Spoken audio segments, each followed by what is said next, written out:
If you've watched my videos before, you may have noticed that I have a gecko. I got her as a hatchling, she weighed about 3 grams, and she's gone through a couple of small enclosures as she's grown. But I got her about 2 years ago, and now she needs something larger than her current 12 by 12 by 18 tank. I'm building her a bioactive enclosure, meaning that the vivarium has living plants and microfauna inside of it. I purchased an empty 36 by 18 by 36 inch enclosure that's 3 feet by 1.5 foot by 3 feet, or if you use metric, it's big. To build this, I'm going to be using a fog machine, a paintbrush, tintable Drylock, and some black and brown acrylic paints, mulberry leaves as food for microfauna, a magnetic feeding ledge, mesh to separate the drainage layer from the substrate, 7 cans of Great Stuff Gaps and Cracks expanding foam, 10 gallons of Pangea's reptile premixed ABG substrate, 3.5 gallons of clay balls, and a hell of a lot of wood. Oh, and since I'm working with fumes and messy materials, it's important to wear proper safety gear and dress appropriately. I start with cleaning out the empty tank and wiping down the surfaces, and then I get to feeling out where I want to position things, and I really should be doing this on the ground, hold on. Okay, I use the expanding foam on the background and position a giant piece of cork bark on it. I plan to use it as a more natural looking pot for plants, then I fill in the rest of this part of the background and I make several large lumps of foam that I can carve into even more places for plants.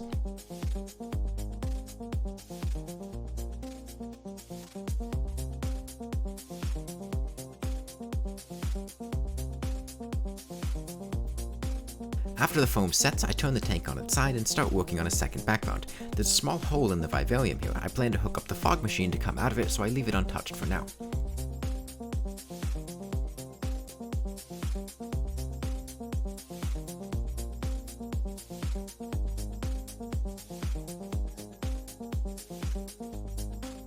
Now that the foam is in place and set, I bring the tank to a separate room to cure overnight. And once the foam has cured, I need to carve out the expanding foam into the shape and texture that I want. I should have done this a little bit differently, applying foam, waiting for it to cure, and then applying more instead of just applying a bunch at once. The way that I did it caused some strangeness with the curing in the larger section. After I carve out both backgrounds, I clean up all the foam and get ready to paint it. Now it's worth pointing out that I really have no idea what the hell I'm doing, and I suck at painting. The last enclosure I made used the substrate on silicone technique, but I really did not like the way that ended up after some time. The substrate on silicone looks great initially, but I found it gradually got worn down and fell off, and my gecko couldn't actually climb on the background because she couldn't stick to the substrate. So instead of that, I'm using a waterproof paint tinted to a dark gray color, then brushing some brown over it to give it some extra color. Unfortunately, like I said, I suck at painting and I don't know what I'm doing. I got more paint on the wood than I would have liked, and in hindsight I should have painted the foam first and then adhered the wood onto the background. This would have helped a lot with painting tight spots like the back corner near that wood. After quite a lot of trouble, I finished the first coat of paint. The bottom isn't perfectly covered, but that's fine since the substrate will obscure that part. I work on getting the fogger into the hole next, which was a lot harder than I gave it credit for. I ended up using painter's tape to affix the wood and tube to it, then letting foam set and keep it in place. I put a rock hide on top of one of the ledges, which I had carved on to be the right size for it to fit in, and then I might have applied a little bit too much foam. Well, I have to carve out the tube and get a bit of foam that had expanded into the nozzle, but it's in there and it's unobstructed now. I apply paint over it and the new hide and let that dry before going on to the brown coat. And unfortunately I messed up the recording a bit, so I don't have the footage of me repeatedly stabbing the wall with my paintbrush, but this is how that turned out. And I'm not extremely pleased with the result. I think it looks alright, but I could have done a much better job if I had known what I was doing and planned it out better.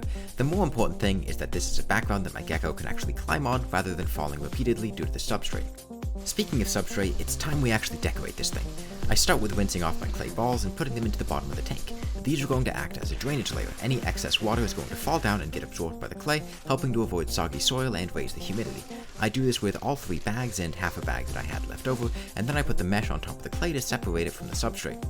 Next up is the substrate, all 10 bags of it. I use an empty and clean bucket, dump it all in, put in some water, and mix it up before getting into the vivarium.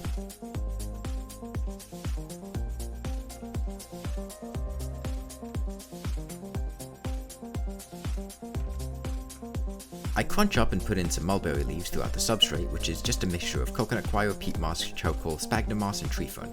I decided to buy a pre-mixed bag this time due to how much I needed. On the last vivarium I made, I had mixed it myself to avoid using peat moss, but given how much I need, I didn't want to do that this time. Before putting anything in the various spots I had carved out for plants, I needed to make sure that they have proper drainage. I use a skewer to poke holes in the foam, and then I fill them in with substrate. I put some leaves in here too, since I'll be putting some springtails in these pockets. And And now it's time for the plants. First up is a large fern that I had gotten from a local nursery, and then an aglaonema and a sansevieria. Then various small plants, which I'll be honest, I forgot the name of. I'm not sure if all these plants are going to do well in this environment, but I do know that they're all safe, so I'll see how they work out.